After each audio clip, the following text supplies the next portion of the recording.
All right, so the technique for this one is really the same as the last one, except I'm going to use some alcohol ink in pitch black just to show you what that one turns out to be.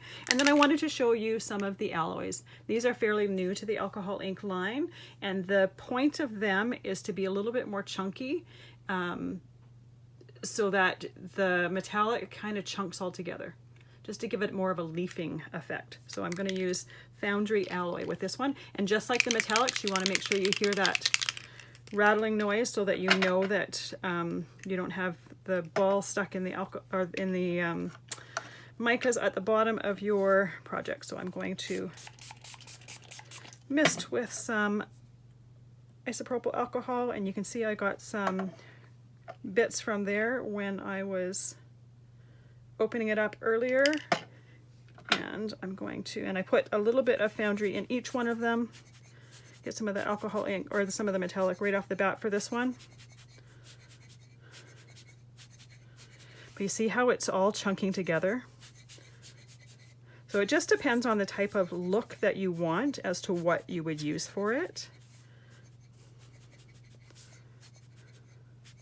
But it's pretty cool how it gives you little bits of like a gold leaf right in there. And Foundry is really nice because it's not, I'm not a huge fan of gold myself. I prefer silver or platinum, but I like Foundry because it's got a little bit of a silver tone in it.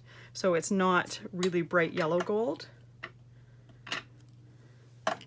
And then by putting it in right at the beginning, I can make sure, oops, got some on my surface there, but that's okay.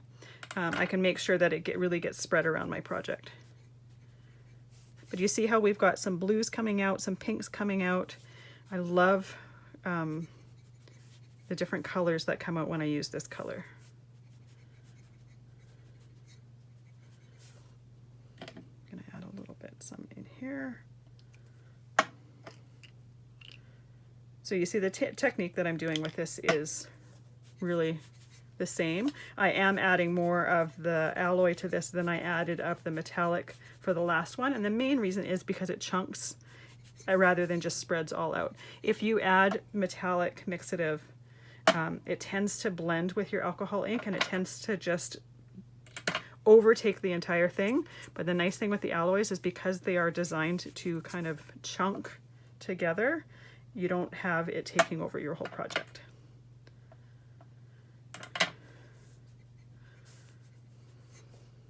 Add a little bit more in here. A little bit darker in the center of the piece. And you see I always add just a drop of the isopropyl alcohol when I add things to it because I want to make sure that it spreads around nice and evenly. Otherwise it ends up getting a little bit thick too quickly for me.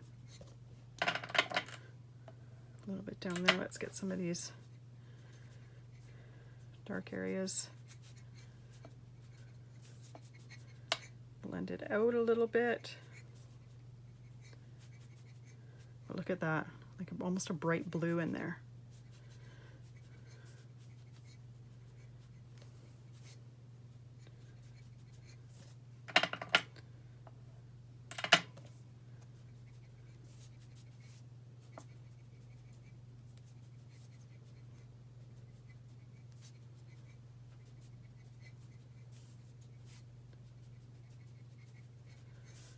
And just like last time, I'm going from both sides, just blending it all out. I want to have like a nice variety of dark sections, nice variety of light sections. End up having a little white bit in there, which is completely not planned, but I'm going to leave it there as long as the alcohol inks don't blend into it. But I've been trying to blend it into it at the beginning and it just didn't want to, so we'll just leave it there. All right, so I think I'm going to let this completely dry and then I will make a card out of it and I will show you what I did. All right, so this is what I did with this one. I put it on a tealy colored mat or card. I would have liked to have something a little bit more on the blue side, but I didn't have any cardstock like that, but that is okay. But you see how we've got chunks of the gold through it and the difference between the two here. This one's just got the rose gold metallic. So you see when I tilt it, there's some metallic within the alcohol ink, but this one here has the chunks right in it, which is why it's so cool to have something so you can choose what look you're going for.